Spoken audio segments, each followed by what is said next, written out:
किसी दिन बैठ लेंगे हम लोग गूगल पे इकट्ठा बात लाइव करेंगे. है.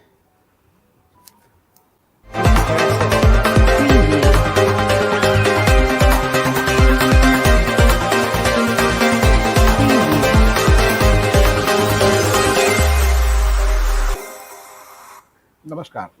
I'm Kumar Rakesh and you are watching Global Governance News TV. Today we're going to discuss the sports, politics, and global society.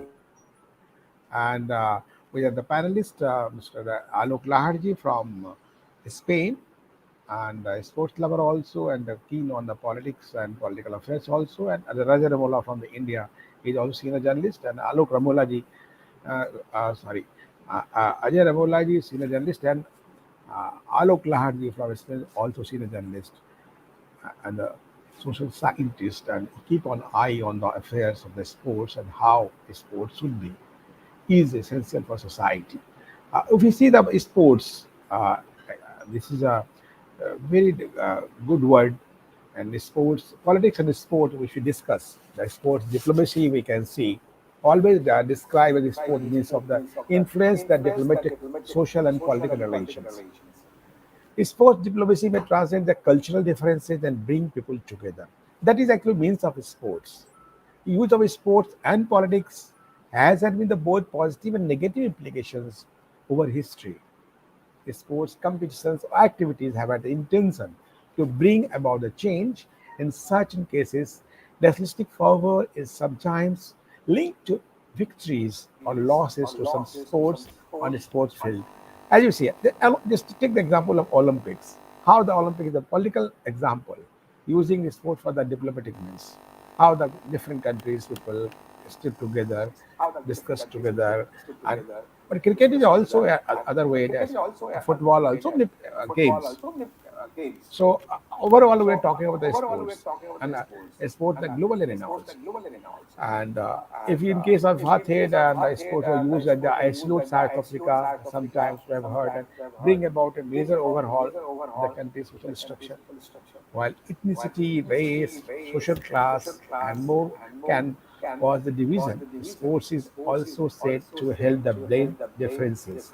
Additionally, numerous athletes have served the political office, such as Imran Khan, Georgia, and so many cricketers also.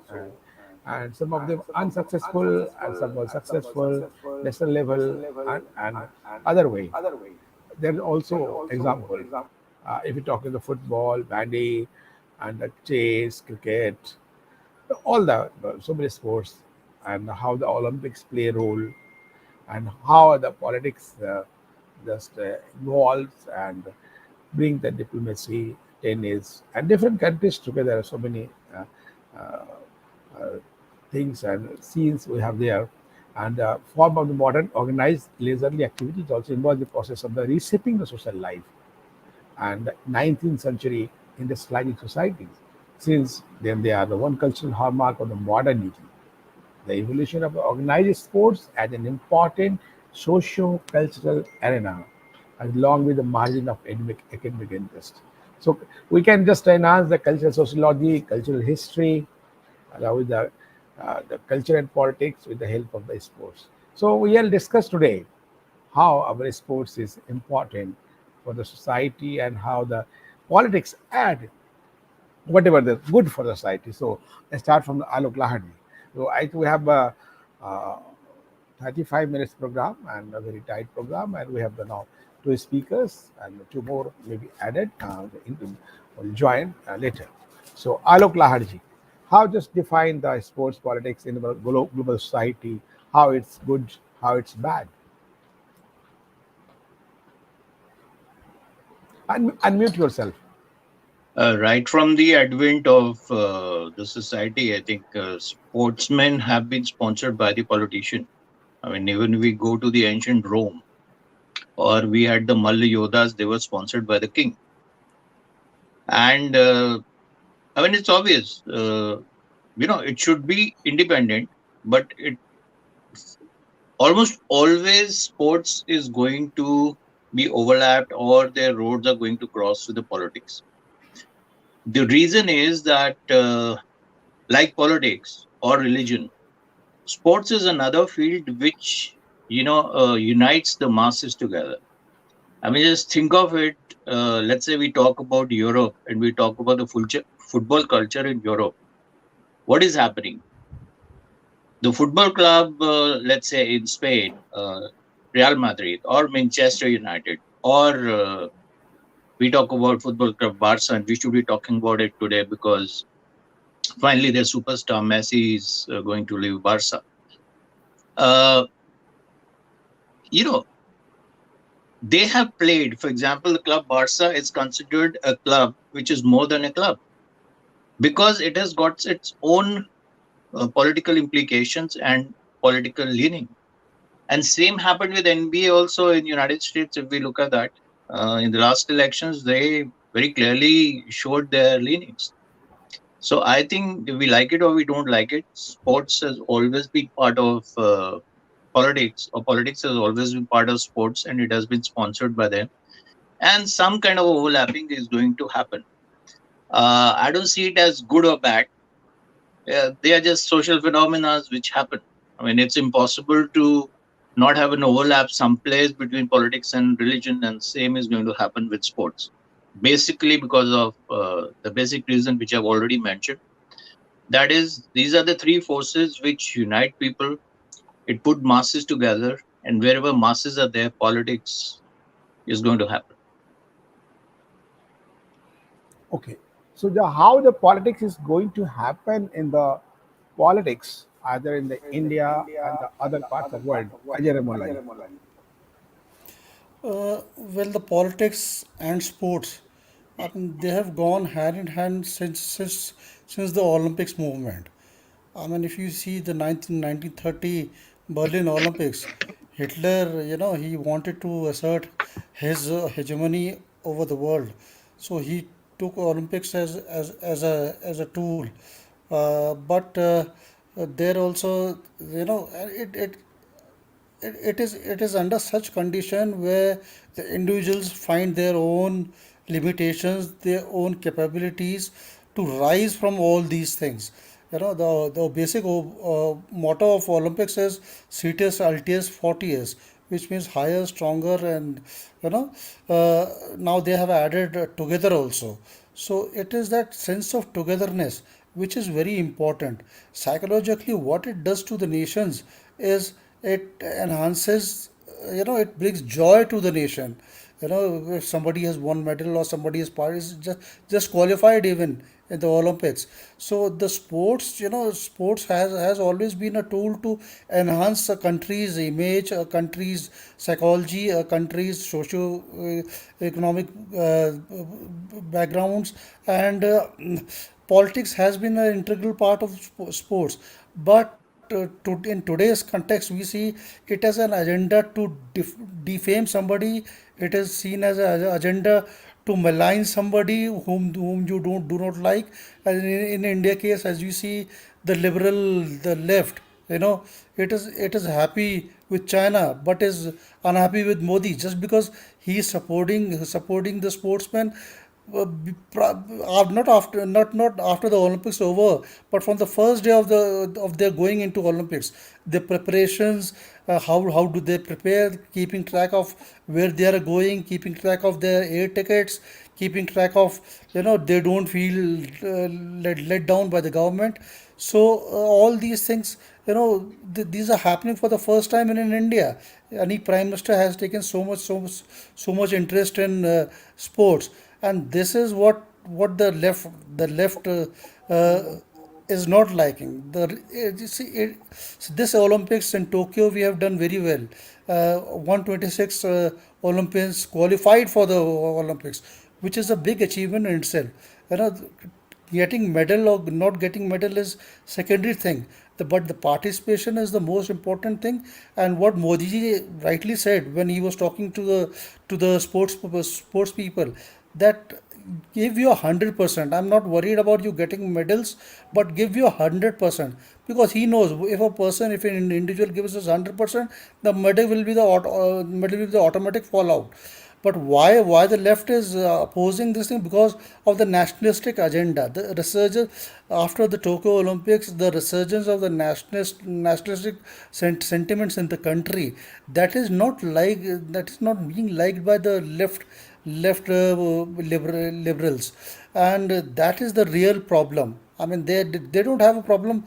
They might be having a problem with Modi ji, but the real agenda is that nationalistic fervor should not come back to this country. I mean, China. If today you see in China, I mean, the whole their whole Olympic system is based on the nationalistic agenda. You know, but they will never. These left liberals of India will never say anything about China. You know, in China, if you don't get gold, I mean, you are chastised. You know that doesn't happen in India. But these left will never say anything to that. So my this thing is कि politics. I mean, it's okay, but when such kind of situation comes, the nation should be together. You might be having some problems with the Modi government or Modi ji or BJP, but when it comes to such national issues, where and sports now is a soft, is a basis of soft power. You know, every country is trying to promote its country through sports. So it is I mean, your respect will be gauged on those lines. So to come together and at least come together on such occasions. Okay. Actually, just to say, Alok ji, just I don't know why voice is echo. I think we should check Is the it voice. connected to I portals? think, yeah. Okay. Now it's okay. There is a problem of echo. So if you see of the sports and uh, traditional scholarly denigration of sports, also the commercialization and professionalizations in the first of the 20th century.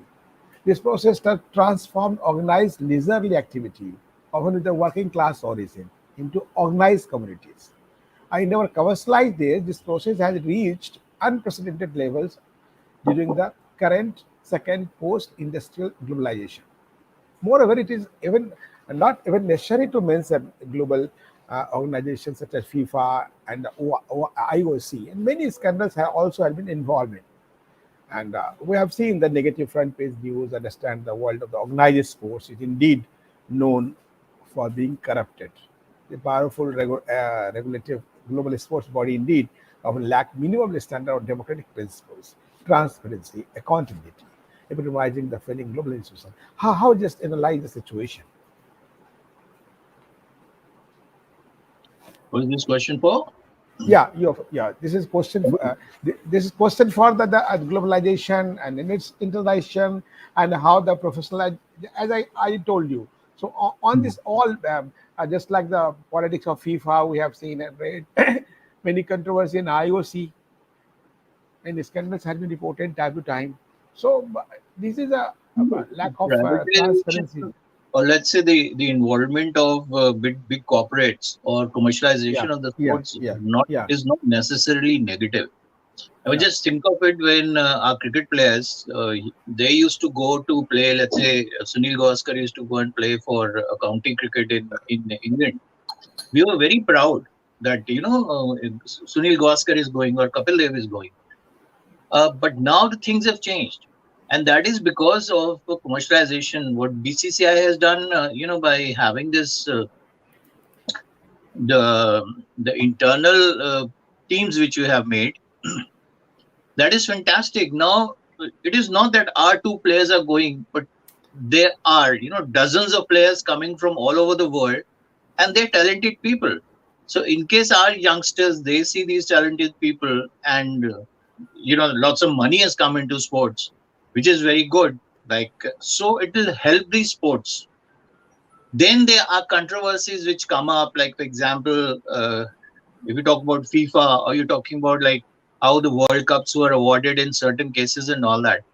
That is part of the human society. Corruption happens, but then there is machinery also there which corrects it, and it comes out in the open in the public, and the culprits are punished.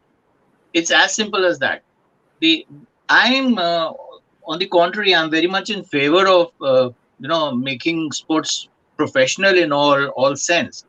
I mean, leave aside China, which is probably the only country which is a communist country right now, and I really doubt if it is a communist country. It just has a one-party rule, and rest of the things work in China as if it was a capitalist country. If you see from United States to UK or all the top medal winning countries, you will see that sportsmen, they work hard. I mean, they could be a favorite sports, like football could be the opium of the masses in Europe, like cricket could be in India. But in the journal, when television rights have come in, or other commercialization of the sports have come in, sports have gained, and there is nothing wrong in a sportsman becoming a professional, or I think on the contrary, I kind of like it and I prefer it. And earlier it was that only amateurs could participate in Olympics, but now even professionals can, so there's nothing wrong with this. So you think the commercialization of politics is should be? If I there think is yes. any, if there is any commercialization, if you think so, so how it happens for the benefit and for welfare of a sports person, how they will suffer. There are so many cases we have seen after the commercialization, they are going to the profit and loss. So welfare of the sports person has been just marginalized and just not taken care of. Ajay Ramolaji, how would you just analyze that the So commercialization of the politics? I do agree with Ashok ji that Alok ji, commercialization, Alok ji. Alok ji, sorry, Yeah. commercialization. We need commercialization. We need no more corporates to come in sports, because let us be clear with that sports is not, it is not just sports. It is sports and health. Health.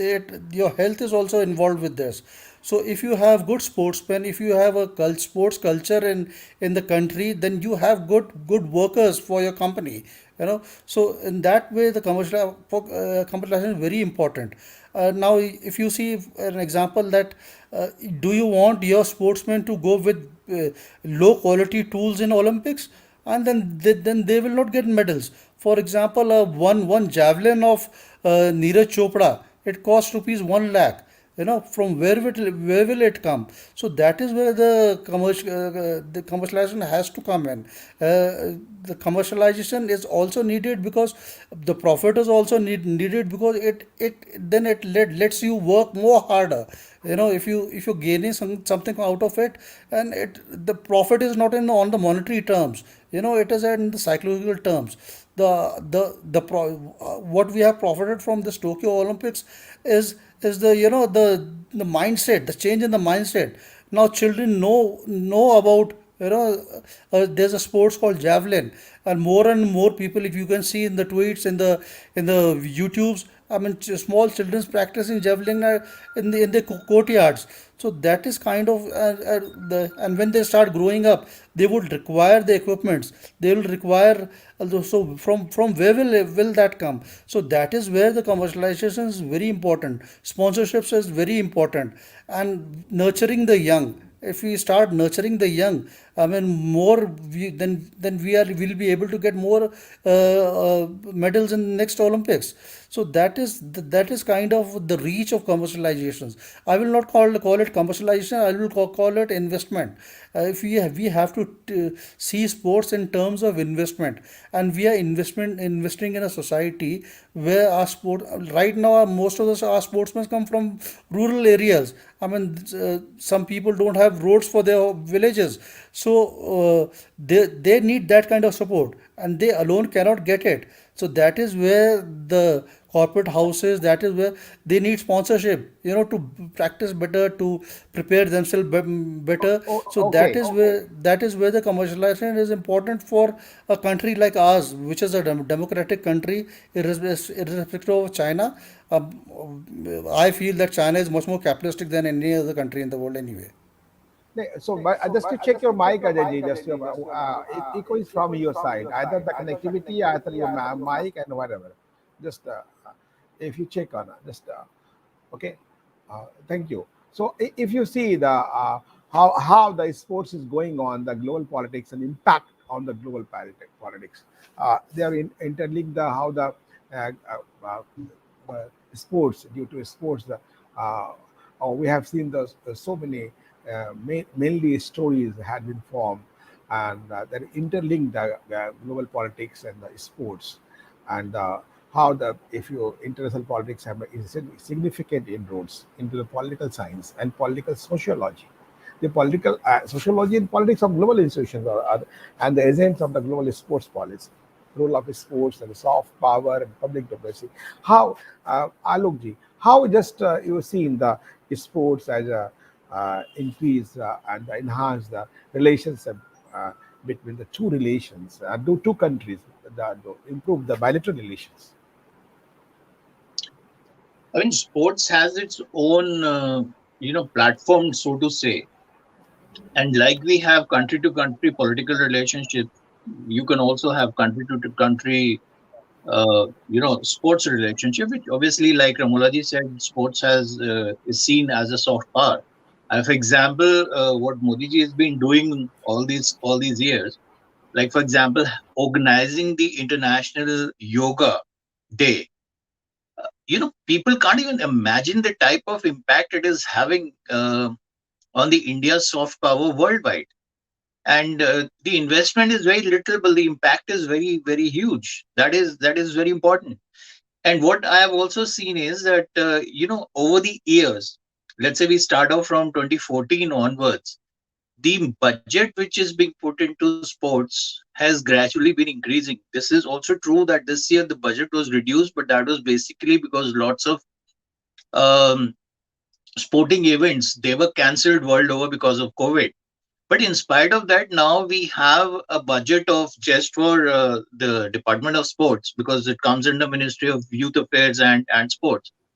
I was checking that it is around 2,500, 1,000 crores plus, which is a lot of. I can't hear you. Your mic is off probably. I can give you the exact data if you're just Mhm. talking the sports budget in India. The Yeah. allocation for the country flagship sports program jumped to 890.92 crore INR in 2020 budget from 97.52 crore INR in 2016. So that's you can see the about 10 times Yeah. how the yeah. Maybe compared to European countries, for example, the sports budget in a European country would be 1,25,000 crores. But that's not the point. The point is that it has started coming in. And what is very important is Khelo Bharat has got 12 verticals, which are very important. I mean, this is basically actually taking sports and good health to rural India and organizing, the school level But sport students. sorry, I intervene. Just Yeah. one correction. This is for the flagship sports program for, but the total budget is a 2826 2,826.92 crores total for sports. Government allocate the budget. And Please. what I said was it's around 2,500 crores So two eight two approximately. six. It About is two thousand nine actually hundred. Yeah. 2,658.1 or something, if my memory serves me well. But But just I give you around, I give you exact data. Two yeah, eight two six point nine two crore INR. and that is Yes. after reduction. The figure I'm giving Yeah. is after reduction. This is budget 2020. Yeah, exactly. Now, Yeah. so now in case it goes to, the school level, Hmm. and there is transparency in this. I mean, team events, there can be some kind of, overlapping. The transparency might not be there, favoritism would be there, nepotism would be there.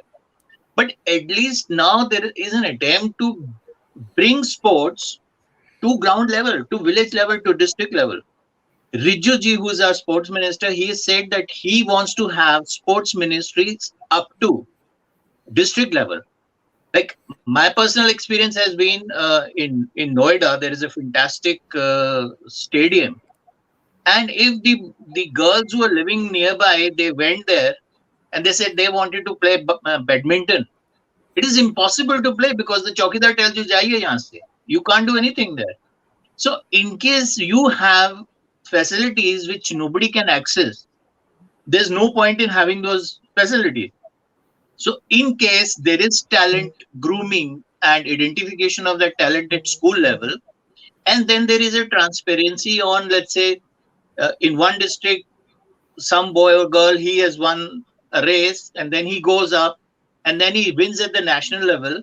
Then from there you can have a selection of the top talent which is available. Now this is what Khelo India is doing. Obviously we have Sports Authority of India, then we also have the Indian Olympic Committee, and if I don't remember wrongly, in 2017 there was this, there's no law which is controlling. So I think the government also put up a law in 2017 which was outrightly rejected by various associations, because they thought that it will take away the independence from them. But what independence? If you look at the independence which has been there, for example, I mean, there are families which have been controlling the association from years altogether.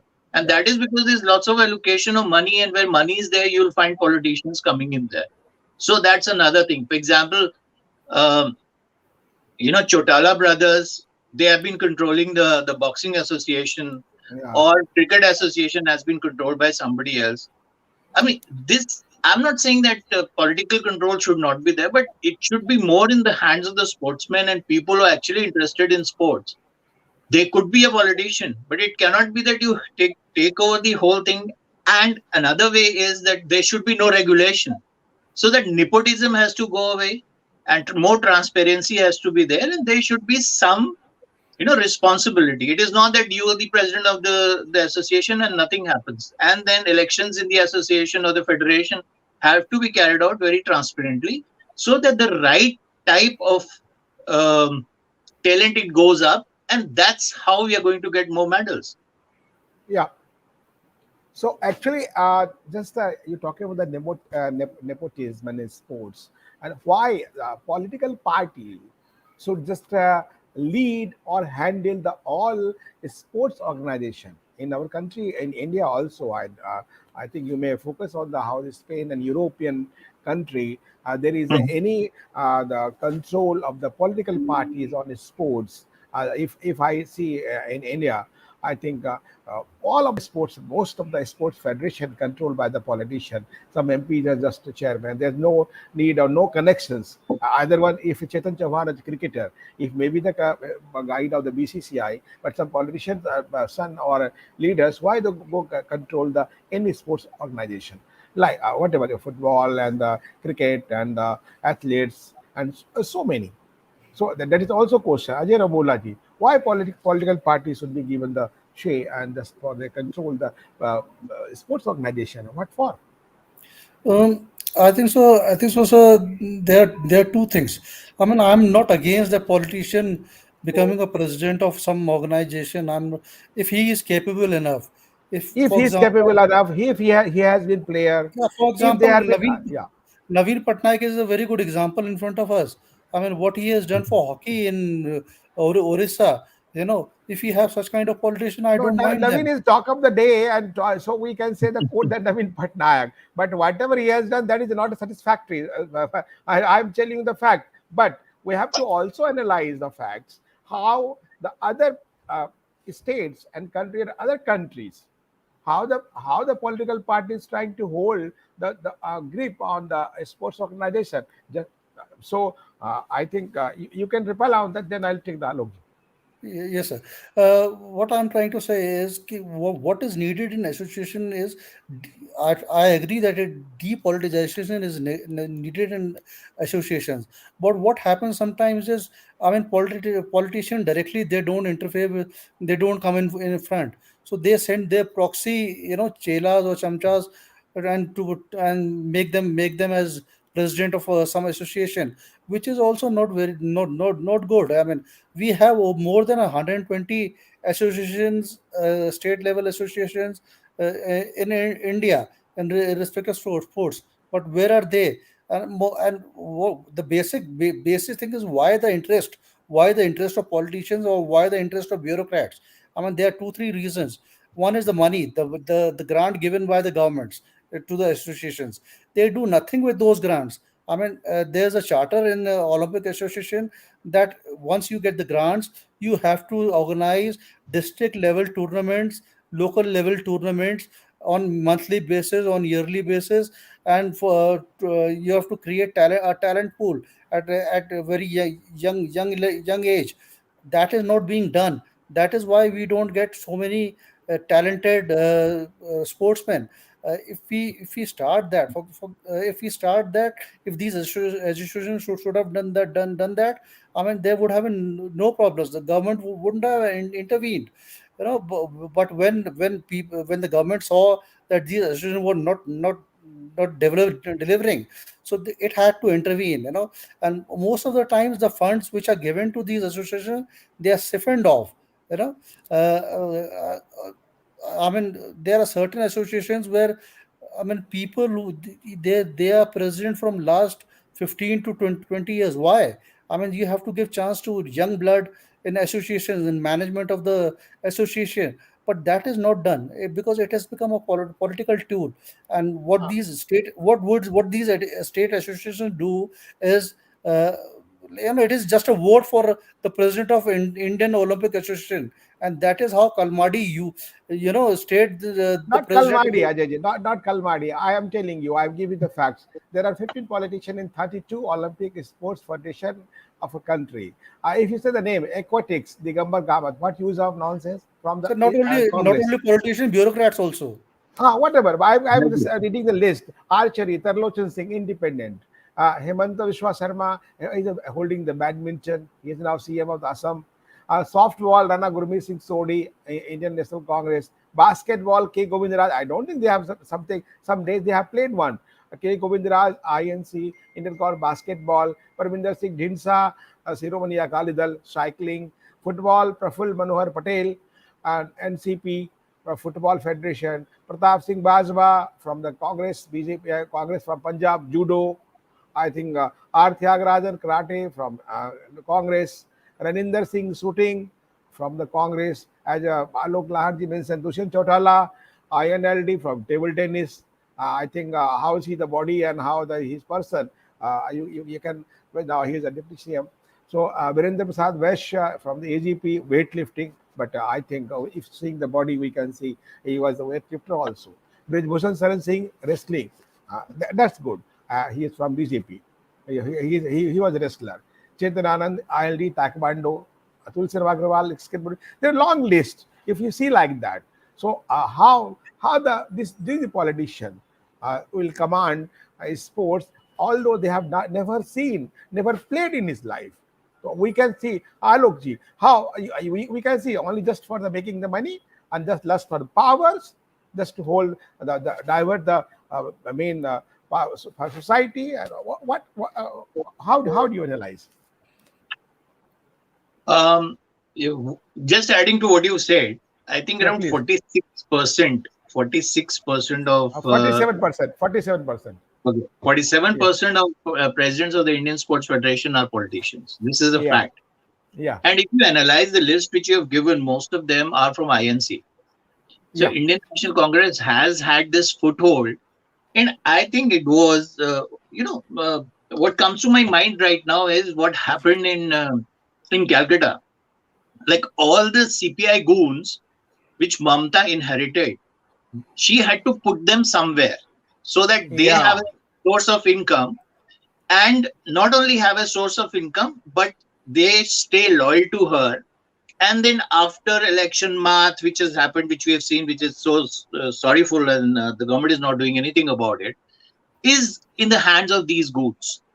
So yeah, what she did was, in every colony where there is a football stadium, because football is very popular in West Bengal, that holding of that place, like all the income which is coming, it could be used for wedding ceremony, or it could be lent out for some kind of an event, or even running a sports club as such, where young boys are coming and they are giving certain amount of chanda. And plus, obviously, you have the government grants which come from the sports ministry or whatever, which is there for Indian Olympic Federation or whatever. So that money is going to them, and you're maintaining that power to them. Then again, obviously, when you are concentrating people in one place, then you can use it to, you know, throw your political agenda towards them and making them more loyal towards your, your party or whatever is there. But I think they are not much bothered about it because they are using subtle methods for this. What they are more bothered about is the fund which comes, they do nothing, and then they Yeah, siphon off this money because no questions are asked. And you're that is right. the reason You're they right. want, these rules which have been come up, which have been put up by the government. All the associations are going to reject them basically because now they'll have to be, responsible for them. They'll have to give the accountancy for all the funds which have been given to them. So siphoning off will become more and more difficult. That's the reason they are rejecting it. Now, if we compare this situation to what happens in Europe, there is one thing which is very clear in Europe. I know somebody, which is kind of very strange. In Spain, cricket is not played at all Yeah, good. at the Very good. national level, but somebody came up with this idea. He's a person of Indian origin. He came up with this idea to start cricket in Spain. So he made an association, then teams were made, and some grants were given, and they are organizing. There is no cricket field, but My they are God. using the baseball field to organize on weekends whenever they can, and there are a local league is running and all that. Now, this gentleman, he got into politics. He was into social service, and from there, he got an offer from a party, and he Just got. the you use sports as the just for the road for the politics. No, he didn't use it. Like he was into social service Yeah, and everything yeah, like that. And suddenly it happened like everybody has his political associations or not. But the day he got into that political, he got a political post, he had to leave the association. He could not have Oh, held two that is posts. important and significant just to That is mention. what I'm saying. So till the Yeah, time he was not a member of the parliament or the Rajya Sabha or whatever, good. till that time, he could be the president of this association. But the day he Yeah, became somebody in the political sphere or, a member of parliament, he had to leave that. So another right. person comes in. But now in India, what happens is like it's a family monarchy type of a thing. Yeah, Because my grandmother was a politician, the prime minister, even I have the right to become one. yeah, This is happening all over. It is not just central government, it is yeah, happening in state governments. So that control, that power which is there, which comes, and popularity which is there, these are certain things which certain class of people they are in love with. They don't want to yeah, give it up.